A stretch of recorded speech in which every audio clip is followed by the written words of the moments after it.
Hello views, welcome to DJMS Tamil channel. சிறகடிக்க ஆசை சீரியலுக்கான upcoming எபிசோடில் வீட்டுக்கு வந்த மனோஜ் தன்னோட அப்பா அம்மா கிட்ட எனக்கு கன்னடா வேலையை விட்டால் வேறு எந்த வேலையும் அந்த அளவுக்கு பிடிக்கலப்பா,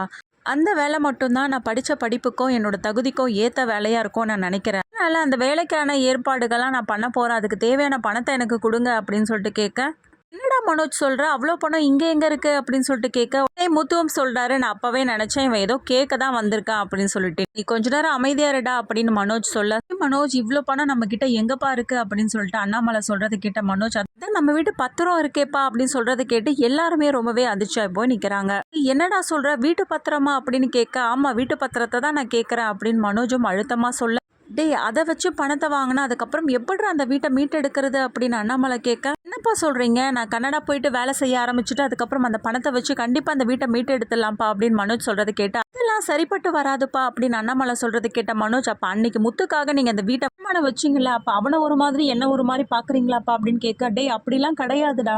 நீ என்னம்மா சும்மாவே இருக்க, நீ சொல்லுமா அப்படின்னு சொல்லிட்டு விஜயா கிட்ட சொல்ல, என்னங்க அவன் சொல்றதும் நியாயமான கேள்விதான் அப்படின்னே விஜயா சொல்றது கேட்ட அண்ணாமலை, நீ கொஞ்ச நேரம் அமைதியா இருக்கியா விஜயா அப்படின்னு சொல்றாரு. சுத்தியும் வந்து ஸ்டூடியோவுக்கு கிளம்ப இந்த சைடு போகும்போதே வந்து பிஜு என்ன பண்றாங்க, வழி மறைச்சி